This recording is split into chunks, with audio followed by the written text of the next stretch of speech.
तो धरती के नीचे कंप्लीट तो जान चुके हैं कि क्या है। अब समझते हैं इस वीडियो में कि अर्थक्वेक यानी भूकंप जो होता है वह कैसे आता है। समझिए, यहाँ पर धरती का फर्स्ट वाला ऊपर जिस पर हम लोग रहते हैं उसको हम लोग क्रस्ट बोलते हैं। फिर नीचे जो है थोड़ा लिक्विड थोड़ा सॉलिड, उसको हम लोग मेंटल बोलते हैं। जस्ट इसके नीचे जो है इसको कोर बोलते हैं, और इसके नीचे वाले पार्ट को हम लोग इनर कोर बोलते हैं। क्रस्ट जिस पर हम लोग रहते हैं वहाँ पर क्या होता है कि इस कोर का टेम्परेचर अभी हम लोगों ने धरती वाले अर्थ में नीचे की क्या है, अर्थ के नीचे क्या है उस वीडियो में देखा होगा कि इसके नीचे जो है कोर में इसका टेम्परेचर की बात की जाए तो 6000 डिग्री सेल्सियस, मतलब जितना सन के सरफेस का टेम्परेचर होता है उतना ही नीचे धरती के इनर कोर में भी उतना ही टेम्परेचर होता है, 6000 डिग्री सेल्सियस। और ये लेकिन सॉलिड होता है, बताया गया है कि क्यों, क्योंकि यहाँ पर प्रेशर ज़्यादा होता है, दबाव के कारण ये सॉलिड होता है। पहले समझते हैं कि हम लोग क्रस्ट पर आते हैं तो ये भूकंप कैसे आता है। तो क्रस्ट के ये जो पार्ट होते हैं बहुत सारे प्लेटों से मिलकर बने होते हैं, बहुत सारे छोटे छोटे पार्ट जो है ऐसे ऐसे मिलकर ये बना है हमारा। जैसे पजल सॉल्व होता है ना, पजल बिल्कुल उसी तरह पजल की तरह है हमारा क्रस्ट। जैसे बहुत पहले अगर बात करते हैं तो जितने भी कॉन्टिनेंट आपको दिखाई देते हैं सभी कॉन्टिनेंट एक ही में था, सभी कॉन्टिनेंट जो था एक ही में था, लेकिन एक में था और धीरे धीरे क्या हो गया, ये मूव होने लगा, धीरे धीरे ये आपस में से हटने लगा, टूटकर हटने लगा, और जिसके कारण भी बहुत सारे ये कॉन्टिनेंट बन गए, ठीक ना। पहले सभी एक में मिक्स थे, लेकिन धीरे धीरे समय के साथ ये अलग होते गए। देखिए इस वीडियो में, ठीक है। तो ये क्या होता है कि क्रस्ट जो होता है मूव करता है और यही किसी से टकराता है तो झंझनाहट जो उत्पन्न होती है वो कहलाती है हमारी अर्थक्वेक, जिसको बोलते हैं भूकंप। क्यों ये मूव होता है, क्योंकि ये मेंटल पर है, और मेंटल जो होता है थोड़ा सॉलिड और थोड़ा लिक्विड है, इसलिए क्रस्ट जो है इस पर तैरता रहता है। क्रस्ट पर क्या होता है, तैरता रहता है, फ्लोटिंग करते रहता है, और इसीलिए ये क्या होता है, मूव करता है और ये आपस में टकराता है तो अर्थक्वेक आता है। अब समझते हैं कि यहाँ पर ये मूव क्यों करता है क्रस्ट। देखिए यहाँ पर कोर के बारे में बात की जाए तो कोर की टेम्परेचर के बारे में बात किया है कि कोर का टेम्परेचर जो होता है 6000 डिग्री सेल्सियस होता है, और जब इतना डिग्री सेल्सियस जब नीचे होता है और ऊपर कम होता है, ठीक ना, क्योंकि आपको पता होगा कि 32 किलोमीटर अंदर जाने पर 1 डिग्री सेल्सियस जो होता है वो इंक्रीज हो जाता है। तो यहाँ पर क्या होता है, टेम्परेचर ज़्यादा होता है, ऊपर कम होगा। तो आप लोग कभी चाय बनाए होंगे तो देखे होंगे, बर्तन रखते हैं नीचे से टेम्परेचर देते हैं, तापमान नीचे देते हैं वहाँ पर, तो क्या होता है वो खौलता है और फिर नीचे आता है, वोल्केनो जैसा खोलता है नीचे आता है, खोल कर नीचे आता है। क्यों, क्योंकि नीचे टेम्परेचर ज़्यादा है और ऊपर टेम्परेचर कम है, तो ये ऐसे आता है। और टेम्परेचर जिससे आप लोग एक रूल पढ़े होंगे, ज़्यादा टेम्परेचर नीचे है तो ये कम टेम्परेचर की तरफ जाता है, और कम टेम्परेचर वाला ज़्यादा टेम्परेचर की तरफ जाता है, तो ये जो होता है ऊपर की तरफ आता है फिर नीचे की तरफ चला जाता है। बिल्कुल उसी तरह कोर में भी होता है।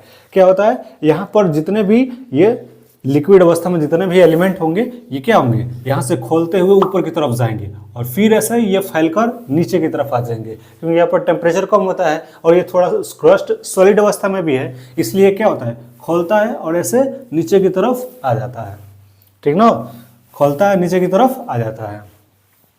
हिरोशिमा पर जो परमाणु बम गिराया गया था बिल्कुल उसी तरह ये क्या होता है, नीचे की तरफ खोलता है और ऊपर की तरफ जाकर ऐसे आ जाता है। इसी कारण ये जो होता है मेंटल मूव करता है, मेंटल जो होता है ये मूव करता है, और मेंटल मूव करेगा तो क्रस्ट को भी मूव कराएगा, और ये धीरे धीरे मूव होता है। और ये बहुत सारे प्लेटों से मिलकर क्रस्ट हमारा बना है, इसके कारण कभी कभी प्लेट जो होते हैं क्या होते हैं, टकराते हैं, और टकराते हैं तो झंझनाहट उत्पन्न होती है, और उसी झंझनाहट को हम लोग अर्थक्वेक यानी भूकंप कहते हैं।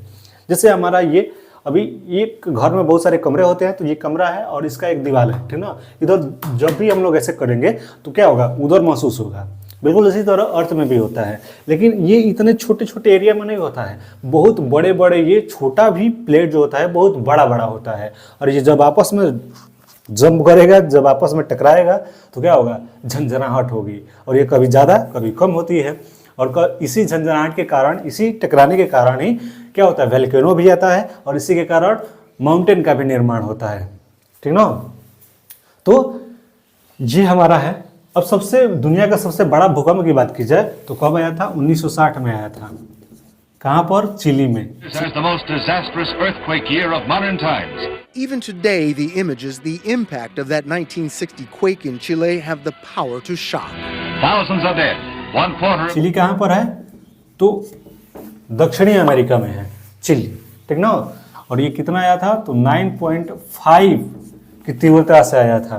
तीव्रता की बात की जाए तो नंबर दिया जाता है 1 से 12 तक, जैसे पीएच स्केल पढ़े होंगे, ठीक ना। पीएच स्केल में बताया जाता है कि ये इतना तक सॉलिड होगा, इतना तक एसिड होगा, फिर बेस होगा, फिर न्यूट्रल होगा, पढ़े होंगे आप लोग।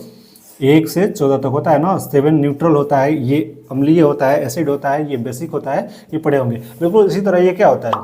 ये एक नंबर मतलब कम तीव्रता वाला भूकंप है। 2 मतलब उससे ज़्यादा, 3 मतलब उससे ज़्यादा, 4 मतलब उससे ज़्यादा, 8 मतलब उससे ज़्यादा। और बिहार में जो आया था, भारत में सबसे बड़ा भूकंप कहाँ पर? बिहार में आया था। कब आया था? 1934। इसकी डेंसिटी, इसकी तीव्रता जो थी ये 8.1 थी, ठीक ना। ये भी बहुत ज़्यादा तबाही। 5 के ऊपर जो होने लगता है भूकंप की तीव्रता, वो ज़्यादा हानिकारक होने लगता है, ठीक ना। और ये 9.1 बहुत ही ज़्यादा हानिकारक था। अभी तुर्की सीरिया वाले भूकंप देखे होंगे आप लोग, ठीक ना। ये भी बहुत ज़्यादा यहाँ पर वहाँ पर जान माल की क्षति किया।